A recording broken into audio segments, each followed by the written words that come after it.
नमस्कार साथियों, मैं शिवम स्वागत करता हूं आज की एक नई कहानी में। साथियों, आज के इस वीडियो में मैं बात करने जा रहा हूं श्री डॉक्टर भीमराव अंबेडकर जी के बारे में। साथियों, किसी व्यक्ति की महानता इससे तय नहीं होती वह अपने लिए किन ऊंचाइयों को छू पाया, बल्कि महान लोग दूसरे के लिए किस तरह जिए और उनके लिए क्या अपनाया और क्या त्याग, यह सब कुछ उन्हें महान और शिक्षाप्रद बना देता है। ऐसे ही थे बाबा साहेब डॉक्टर भीमराव अंबेडकर। साथियों, जिन्होंने अपने जीवन में जातिवाद का दंश झेलते हुए उच्च शिक्षा हासिल की, लेकिन उसके बाद उन्होंने अपना पूरा जीवन पिछड़े और वंचित तबके उत्थान के लिए लगा दिया। उन्हें मानने वाले यूं ही भगवान का दर्जा नहीं देते। 14 अप्रैल को उनकी 134वीं जयंती है, जिसे पूरा देश मना रहा है। उनका पूरा जीवन अपने आप में एक प्रेरणा है। भेदभाव से शुरू से ही परिचय। भीमराव रामजी अंबेडकर का जन्म 6 अप्रैल सन 1891 को मध्य प्रदेश के महू में हुआ था। वे रामजी, मालोजी सकपाल और भीमाबाई की 14वीं और अंतिम संतान थे। उनका परिवार महाराष्ट्र रत्नागिरी जिले के आम्बडवे गांव के रहने वाले थे। मराठी मूल का परिवार था। वैसे तो पिता की नौकरी की वजह से यह बहुत गरीब परिवार के नहीं थे, लेकिन अछूत माने जाने वाली हिंदू महार जाति से होने के कारण उन्हें बचपन से ही भेदभाव और सामाजिक प्रतिरोध का सामना करना पड़ा। पढ़ाई में गहरी रुचि रही। अंबेडकर पढ़ाई में बहुत ही कुशाग्र बुद्धि थे। बम्बई के एल्फिंस्टन कॉलेज से स्नातक की पढ़ाई पूरी करने के बाद सन 1912 में बॉम्बे विश्वविद्यालय से अर्थशास्त्र और राजनीतिक विज्ञान में कला स्नातक करी। सन 1913 से 1916 के बीच उन्होंने न्यूयॉर्क के कोलंबिया यूनिवर्सिटी से अर्थशास्त्र में एमए की डिग्री प्राप्त की। फिर लंदन स्कूल ऑफ इकोनॉमिक्स में उन्होंने अपनी डायरेक्ट की उपाधि हासिल की। अर्थशास्त्री, प्रोफेसर और वकील।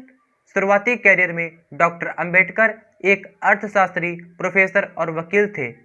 अपनी पढ़ाई और अपने कैरियर के दौरान उन्हें खुद जातिगत भेदभाव का बहुत सामना करना पड़ा और उन्होंने भी पुरातन छुआछूत की सोच का पुरजोर विरोध किया।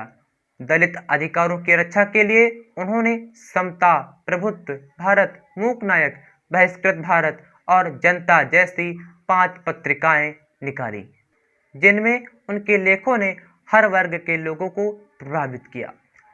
साथियों, साइमन कमीशन ने भी इनको एक बार भेजी थी सिफारिश। साथियों, बहुत कम लोग जानते हैं कि सन 1925 में इन्होंने बम्बई प्रेसिडेंसी में समिति में सभी यूरोपीय सदस्यों वाले साइमन कमीशन में काम करने के लिए नियुक्त किया गया था। इस आयोग में भारत भर में विरोध प्रदर्शन इस आधार पर हुए कि इससे कोई भारतीय नहीं था, लेकिन डॉक्टर अंबेडकर ने अपनी तरफ से कई संवैधानिक सुधारों के लिए सिफारिशें भेजी थी। दलितों के लिए समर्पित अमेरिका और लंदन से पढ़ने के बाद भी डॉक्टर भीमराव अंबेडकर दलित समाज के प्रति भेदभाव को मिटाने के लिए कार्य किए।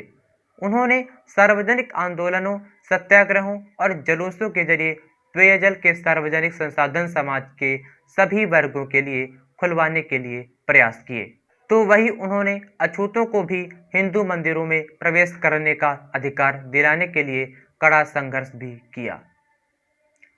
कांग्रेस तक लेकर गांधी जी का विरोध। साथियों, बात है सन 1930 में 4 साल की राजनीतिक और सामाजिक सक्रियता के बाद अंबेडकर एक बड़ी हस्ती बन चुके थे। उनके विचार दलितों के साथ दूसरे वर्गों को भी प्रभावित कर रहे थे। उन्होंने मुख्य धारा के महत्वपूर्ण राजनीतिक दलों की जाति व्यवस्था के उन्मूलन के प्रति उनकी कथित उदासीनता की कटु आलोचना की और कांग्रेस से लेकर महात्मा गांधी तक को नहीं बख्शा और आरोप लगाया कि गांधी जी दलितों को करुणा की वस्तु के रूप में प्रस्तुत करते रहे। साथियों, जब भगत सिंह और बटुकेश्वर दत्त ने सेंट्रल असेंबली में बम फेंककर आग मचाई, सनसनी मचाई थी, अंबेडकर हर स्थिति में दलितों के लिए एक प्रभावी आवाज बने रहे। इसके लिए भले ही उन्होंने अपने सिद्धांतों से समझौता नहीं किया, लेकिन अपने विरोधियों से समझौता करने या उनके साथ आने में भी वे कभी नहीं सुखचाए। अपने सिद्धांतों के लिए उन्होंने गांधी जी का भी विरोध किया। तो दलितों के लिए ही उनसे समझौता भी किया। उन्होंने संविधान सभा में कांग्रेस के खिलाफ जाकर बहस भी की, तो नेहरू कैबिनेट में कानून मंत्रालय की जिम्मा भी लिया। क्या साथियों, आज की इस वीडियो में इतना ही। मिलेंगे एक नई वीडियो के साथ, तब तक के लिए जय हिंद, जय भारत, वंदे मातरम।